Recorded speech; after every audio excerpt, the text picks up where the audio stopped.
하나님 말씀 보시겠습니다. 디도서 3장입니다. 디도서 3장. 디도서 3장 8절에서 15절까지 말씀 한 절씩 교독하도록 하겠습니다. 이 말이 미쁘도다. 원하건대 너는 이 여러 것에 대하여 굳세게 말하라. 이는 하나님을 믿는 자들로 하여금 조심하여 선한 일을 힘쓰게 하려 함이라. 이것은 아름다우며 사람들에게 유익하니라. 그러나 어리석은 변론과 족보 이야기와 분쟁과 율법에 대한 다툼은 피하라. 이것은 무익한 것이요 이단에 속한 사람을 한두 번 훈계한 후에 멀리하라. 이러한 사람은 내가 아는 바와 같이 부패하여 스스로 정죄한 자로서 죄를 짓느니라. 내가 아데마나 두기고를 내게 보내리니 그때에 내가 급히 니고볼리로 내게 오라. 내가 거기서 겨울을 지내기로 작정하였노라.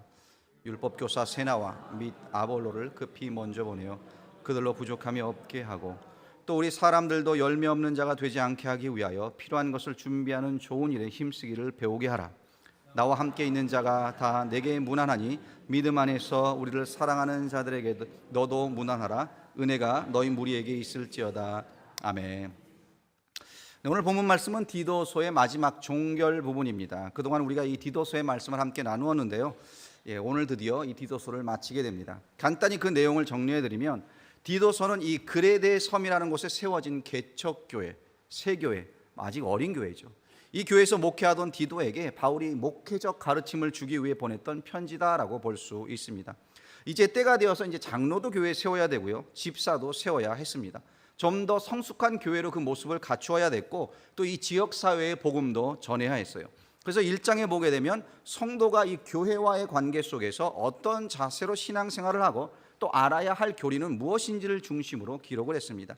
2장에 와서는 특별히 늙은 남자, 늙은 여자 이런 표현들을 사용하면서 교회 리더가 되는 어른들이 가정과 신앙에서 모범이 되어야 한다라는 것을 강조했습니다.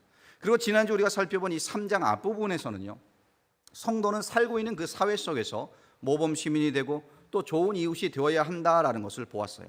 그렇게 교회에서, 가정에서 또 사회에서 성도의 삶이 어떠해야 하는지를 성도들에게 가르치라고 이 편지를 바울이 이 목회자였던 디도에게 보낸 겁니다.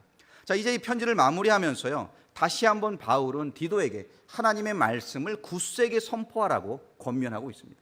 그래서 8절 앞부분을 보시면 이 말이 미쁘도다. 원하건대 너는 이 여러 것에 대하여 굳세게 말하라. 굳세게 말하라. 하나님의 말씀을 담대하게 선포하라. 교회를 향해 이 말씀을 선포하라. 교회에게 이 교리를 가르치라라고 지금 권면하고 있는 겁니다. 이 세워진 지 얼마 안 되었죠. 얼마 안 된 이 그레데 교회를 바라보면서 바울은 그 교회와 성도들이 든든하게 세워져 가기를 소원했습니다. 믿음이 아직 어리기 때문에 물론 실수할 수도 있고 또 이 세속의 물결과 세상의 유혹 앞에서 넘어질 수도 있을 것입니다. 그래서 이 어린 자녀를 바라보는 그 아버지의 마음을 가지고 바울이 이 편지를 썼던 거예요. 그리고 바울이 기록한 이 말씀은요, 오늘날 우리에게도 유효한 말씀이다라는 것을 여러분 기억해야 합니다. 왜 그렇습니까? 왜냐하면 교회를 병들게 하고 또 성도를 넘어뜨리고자 하는 그 사단의 유혹과 그 괴계가 오늘도 계속 존재하기 때문에 그렇습니다. 미국의 이 론 에드먼드라는 목사님이 계신데요, 이분이 이런 글을 썼어요. 교회를 무너뜨리려는 사단의 7가지 계계라는 글을 쓰시면서 다음과 같은 것들을 언급하셨습니다. 첫 번째로 교회 분열, 두 번째 사역자 봉사자들의 탈진, 세 번째 소문 퍼뜨리기, 네 번째 분주함, 다섯 번째 거짓말들, 여섯 번째 추문, 스캔들이죠. 일곱 번째 결혼과 가정의 붕괴. 가만히 이 리스트를 보면은요, 너무나 쉽게 오늘날 교회에서 볼 수 있는 그런 것들입니다. 여기 있는 것들 중에 한 개 이상 아마 여러분들 교회 안에서 보셨을 거예요. 사단이 교회를 이런 것들로 흔들어서 이 성도들의 마음을 빼앗아갑니다. 하나님의 은혜와 믿음과 사명에 집중하지 못하도록 만든다는 거예요. 오히려 이렇게 문제에만 집중하게 해서 정작 중요한 복음과 그 생명력을 잃게 만들고 교회를 병들어가게 만든다라는 겁니다. 여러분, 우리 교회를 향한 하나님의 뜻과 계획이 있으십니다. 믿으십니까? 자, 하나님께서 우리에게 이렇듯 좋은 건물도 허락해 주셨습니다. 얼마나 오랜 시간 우리가 예배 처소가 없어가지고 이것저것 떠돌며 고생을 했습니까? 근데 하나님께서 이렇듯 이제 건물도 허락해 주셨어요. 너무나 감사한 일입니다. 자, 그렇다고요, 건물이 이제 있다고 해서 교회가 완성된 것은 아닙니다. 그렇죠. 우리 성도 한 명 한 명이 교회가 되어야 합니다. 이 시대의 빛이 되어야 되고 소금이 되어야 합니다. 예수 그리스도가 머리가 되셔야 되고 예수님이 주인이 되셔야 합니다. 반석이신 주님 위에 교회가 든든하게 세워져 갈 때 비로소 건강한 교회가 되어지는 줄로 믿습니다. 그래서 여러분, 어떤 의사가 있는데요, 이 의사가 자기 몸을 관리하지 않아서 맨날 병원에 누워만 있다면 이 사람은 환자지 더 이상 의사가 아니에요. 의사의 역할을 감당할 수 없는 겁니다. 마찬가지죠. 건강한 교회여지만 이 생명을 살릴 수 있는 일을 감당할 수 있는데 교회가 병들면 그 역할을 감당할 수 없다는 겁니다. 그래서 바울은 이 편지를 마무리하면서요, 건강한 교회가 되기 위해서 필요한 것이 무엇인지를 지금 디도에게 가르쳐주고 있어요. 두 가지로 지금 말씀하고 있는데, 첫 번째, 이 건강한 교회가 되기 위해서 피해야 될 것이 있다라고 말을 합니다. 피해야 될 것들이 있다. 그것이 무엇이냐? 무익하고 헛된 것이다. 그러니까 9절에 보시면, 그러나 어리석은 변론과 족보 이야기와 분쟁과 율법에 대한 다툼은 피하라. 이것은 무익한 것이요 헛된 것이니라. 이 무익하고 헛된 것을 피하라고 말씀하고 있어요. 무익하고 헛된 것들, 이것들이 무엇입니까? 이 9절에 보면 네 가지를 지금 말씀하고 있죠. 먼저 어리석은 변론을 피하라라고 말합니다. 어리석은 변론. 자, 여기서 말하는 변론이란 성경 말씀에 근거하지 않은 의미 없는 그런 논쟁들을 이야기하는 겁니다. 여러분도 아시겠지만 당시 1세기 교회들은요, 지금 우리가 가지고 있는 이 신약 성경이 없었습니다. 신약 성경 27권, 이 정경이 성경으로 인정된 것은 397년 이 어거스틴이 참석했던 카르타고 교회 회의 때 비로소 이 신약 성경이 완성이 되었어요. 그러니까 4세기 말 교회가 세워지고 300년이 넘은 후에야 이 신약 성경이 완성이 되었다는 겁니다.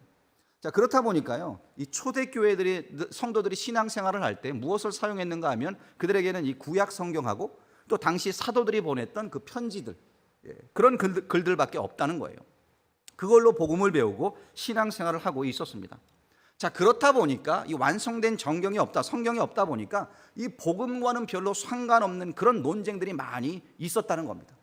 예를 들면, 하나님이 남자냐 여자냐, 천사들도 결혼을 하느냐, 사람과 천사가 결혼할 수 있느냐, 별 말도 안 되는 이런 논쟁들이 있었다는 겁니다. 그리고 그 가운데 교회 안에서 싸움도 일어날 때가 많았다는 거예요. 근데 여러분, 요즘도요, 주제는 다르지만 우리가 모임을 가질 때 불필요한 논쟁들이 일어날 수 있습니다. 그렇죠? 여러분들 전도회로 모이면 어떤 이야기들 하십니까? 이번 주에 기도했더니 하나님이 이렇게 역사해 주셨어. 그런 은혜를 나누십니까? 내가 이번 주에 하나님의 말씀을 묵상했는데 이 말씀에 보니까 이런 말씀이 있었네. 그렇게 내가 성경을 읽었는데도 이런 말씀이 있다는 걸 이번에 처음 발견했어. 그것을 나누십니까? 전기는 왜 이렇게 나가고 장사는 왜 이렇게 안 되고 그런 이야기들 하지 않습니까? 심지어 이 정치적 이슈를 가지고 말을 할 때 생각이 서로 다르잖아요. 그 가운데 논쟁이 일어나게 된다. 다툼이 일어나게 된다는 겁니다. 자신의 입장을 고집하고 그렇게 논쟁을 벌이다가 싸움을 벌이는 일도 있다라는 거죠. 근데 바울이 뭐라고 말하느냐? 이런 논쟁 다 무익하다, 헛된 것이다. 교회 안에서는 그런 것들을 피해야 한다라고 지금 말하고 있는 거예요. 두 번째로 또 무엇을 피하라고 이야기하냐? 그 다음은 이 족보 이야기를 하고 있습니다. 족보가 무엇입니까? 내가 누구의 혈통에 속했는가를 알리는 것이 족보죠. 대부분 보면 자신이 누구에게 속했고 또 어디 출신이라는 것을 자랑하기 위해서 이런 족보 이야기를 하고 심지어 꾸며내기도 했다는 겁니다. 우리도 이곳 아르헨티나에서 살지만요, 같은 성씨를 만나거나 또 같은 고향 사람을 만나면 기뻐하는 그런 모습을 보게 됩니다. 이미 고인이 되신 우리 구자룡 장로님 계시잖아요. 구장로님은 저만 보면은 아저씨라고 부르셨어요. 아저씨라고. 한참 아들뻘 되고 나이는 어리지만 이 족보로 따지면 제가 이제 높다 보니까 저만 보면 아저씨라고 우스갯소리로 하셨겠죠. 근데 여러분, 우리가 같은 구씨다, 밀양 박씨다, 김해 김씨다, 전주 이씨다, 사실 예수 믿은 우리에게 이게 다 무슨 소용이 있겠습니까? 여러분, 지금부터 이렇게 했으면 좋겠어요. 누가 여러분들에게 성씨가 어디 성씨입니까? 라고 묻는다면 이렇게 한번 대답해 보면 어떡할까요? 저는 천국 구씨입니다. 여러분들은 천국 이씨, 천국 김씨, 천국 시민이잖아요. 하나님께 속하지 않았습니까? 옆에 분에게 한번 물어보세요. 어디 성씨이냐고.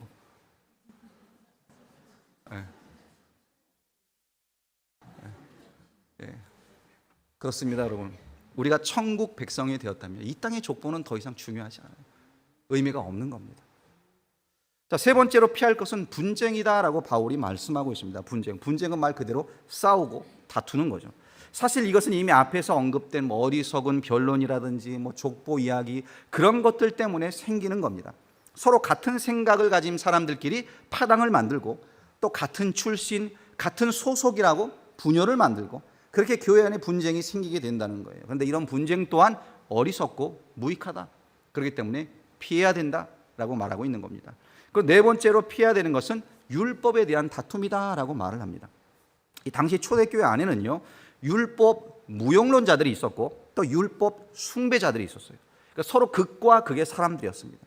이 율법 무용론자들은 율법을 지켜서 구원을 받는 것이 아니기 때문에 율법이나 계명은 더 이상 필요가 없다, 우리가 아무렇게나 살아도 된다라고 주장을 했고요.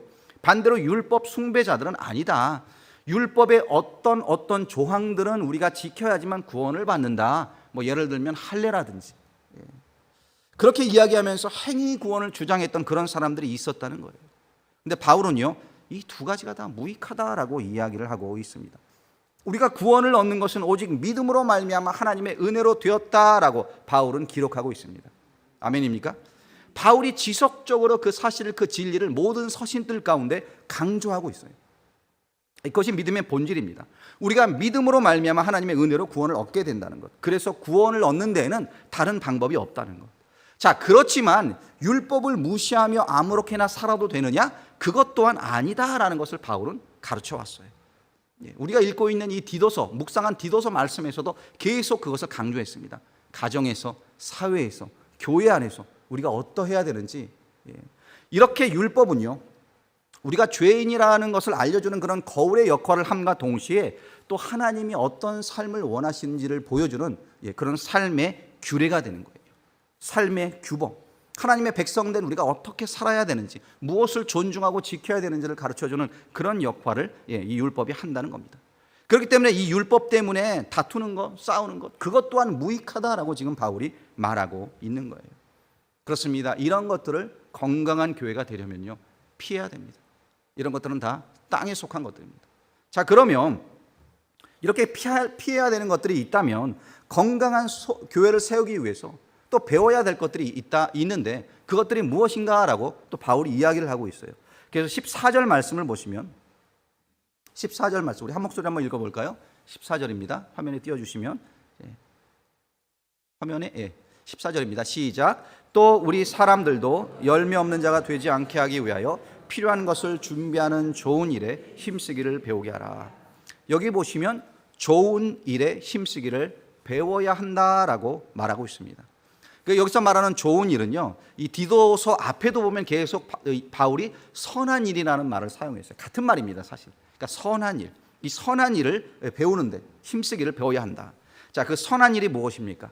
첫 번째 선한 일은 열매 맺는 일이라는 거예요. 열매 맺는 것. 그래서 열매 없는 자가 되지 않기 위하여라는 말로 이 14절 말씀을 시작하고 있습니다. 그러니까 성도는 삶의 열매가 있어야 된다는 거죠. 교회도 건강한 열매가 있어야 된다는 겁니다.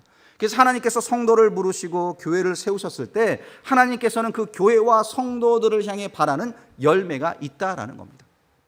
우리가 이번 주에 이 아침 기도의 시간에 마태복음 21장을 함께 묵상하고 있는데요, 거기에 보면은 이 잎사귀만 무성하고 열매가 없는 무화과 나무를 주님이 저주하는 장면이 나옵니다. 그 나무가 말라버려요.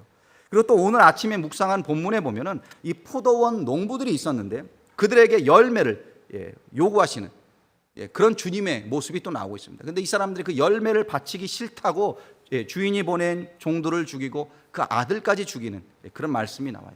그 말씀을 묵상했습니다. 이 말씀들이 보여주는 그 진리가 무엇이냐? 주님께서 교회와 성도들에게 바라는 열매가 있다라는 겁니다. 그리고 바울은요, 지금 그 열매를 선한 일이다라고 말씀하고 있는 거예요. 그러면 열매를 맺기 위해 우리가 해야 할 일은 무엇입니까? 그것은요, 나무 되신 예수님 안에 거하는 겁니다. 예수님과 붙어 있는 겁니다. 예수님과 함께하는 것입니다. 예수님께 붙어 있어야지만 예수님의 그 성품이 우리의 성품이 될 수가 있고요, 예수님의 그 비전이 우리의 비전이 될 수가 있고요, 예수님의 그 모든 능력이 우리의 능력이 될 수가 있는 거예요. 요한복음 15장 5절에 보면 열매 맺는 비결에 대해서 이렇게 예수님이 말씀하셨습니다. 나는 포도나무요 너희는 가지라. 그가 내 안에 내가 그 안에 거하면 사람이 열매를 많이 맺나니 나를 떠나서는 너희가 아무것도 할 수 없습니다. 우리 스스로의 힘으로 열매를 맺는 것이 아니라 예수님께 붙어 있을 때, 예수님과 함께 할 때 바로 예수님이 주시는 그 열매를 맺을 수 있다는 거죠. 그래서 여러분, 우리는요 예수님 안에 거하는 법을 배워야 합니다. 예수님 안에 거하는 그런 삶을 살아야 한다는 거예요. 자, 두 번째로 건강한 교회를 세우기 위해 또 무엇을 배워야 하느냐? 그것은 은혜 나누는 일을 배워야 한다는 겁니다. 바울이요 그의 서신을 마무리할 때마다 꼭 은혜를 나눈다라는 이런 인사말을 하고 있어요. 심지어 감옥에 갇혀 있을 때에도 그 상황에서도 그는 하나님의 은혜를 나눈다라는 말을 했습니다. 그 말로 편지를 마무리를 해요. 그래서 오늘 이 디도서 마지막 15절에도 보면은 이렇게 바울이 말하죠. 나와 함께 있는 자가 다 내게 문안하니 믿음 안에서 우리를 사랑하는 자들에게 너도 문안하라. 은혜가 너희 무리에게 있을지어다라고 인사를 하고 있습니다. 은혜가 너희 무리에게 있을지어다라고 축복하며 편지를 마무리하고 있는 거예요. 여러분, 우리는 왜 은혜를 나누어야 하는 걸까요? 그것은요 우리 또한 은혜로 새 생명을 얻었기 때문이고 은혜로 하루하루를 살아가고 있기 때문입니다. 거저 받았으니 거저 주어라 라고 주님이 말씀하셨습니다. 그렇습니다. 우리는 다 거저 받았어요. 우리가 받은 구원도 거저 받았고요, 우리가 누리는 이 생명도 거저 받았습니다. 심지어 우리가 삶 속에서 누리는 축복도, 그 모든 것도 은혜로 선물로 받은 겁니다. 하나님이 우리에게 주신 거예요. 그렇기 때문에 내가 받은 그 은혜를 누군가와 나누며 사는 것이 우리에게 주어진 사명이요 또 우리가 배워야 할 선한 일이다라는 겁니다.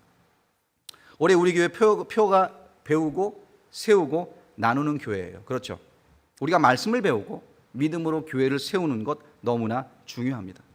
그러나 나누지 못한다면, 받은 은혜, 받은 사랑, 하나님으로부터 받은 그 사랑을 나누지 못한다면 교회는요 교회의 역할을 하지 못하는 것이고 우리 또한 하나님의 자녀로서 그 역할을 하지 못하고 있는 겁니다. 여러분, 내가 받은 그 은혜를 세상에 전하고 또 세상의 빛으로 살라고 하나님이 우리를 불러 주셨습니다. 그리고 은혜로 채워 주셨다는 거예요. 그런데 그 은혜가 내 안에만 머물고 교회 안에만 머무는 것, 그래서는 안 된다는 거죠. 마치 물이 바다 덮음 같이 세상 구석구석으로 퍼져나갈 수 있도록, 세상에 하나님의 은혜로 덮어질 수 있도록 우리가 그것을 소원하며 나누며 기도하며 살아야 한다는 겁니다.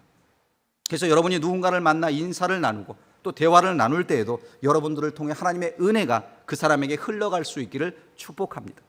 여러분이 서 있고 방문하는 그 장소마다 여러분을 통해서 하나님의 은혜가 또한 흘러가고 충만하게 되기를 축복합니다. 그렇게 그 하나님의 은혜로 이 세상을 변화시키는 저와 여러분이 될 수 있기를 간절히 축원드립니다. 여러분, 이 세상에는 참 많은 교회들이 있습니다. 그러나 그 모든 교회가 다 좋은 교회는 아닐 것입니다. 그럼 어떤 교회가 좋은 교회입니까? 어떤 교회가 건강한 교회입니까? 건강한 교회가 되기 위해서 오늘 사도 바울은요 피해야 될 것이 있다라고 말씀을 합니다. 무엇을 피해야 되느냐? 무익하고 헛된 것들. 또 그것이 무엇이냐? 어리석은 변론, 족보 이야기, 분쟁, 다툼, 이런 것들을 피해야 한다는 거예요. 그래야지만 건강한 교회가 될 수 있다는 겁니다. 또 건강한 교회가 되기 위해서 배워야 할 것이 있습니다. 선한 열매를 맺는 그 일을 힘써 배워야 합니다. 내가 받은 은혜, 우리에게 주신 하나님의 그 은혜를 함께 나누는 것을 또한 배워야 한다는 겁니다. 간절히 바라기는 우리 베델 공동체가요 어떤 한 사람의 능력으로 세워지는 교회가 아니라 우리 모두가 피할 것을 피하고 배울 것을 배우면서 함께 세워가는 그런 건강한 하나님의 교회가 될 수 있기를 간절히 축원합니다. 이것을 놓고 우리 함께 기도하고 이것을 놓고 하나님께 매달리는 그런 우리 모두가 되었으면 좋겠습니다.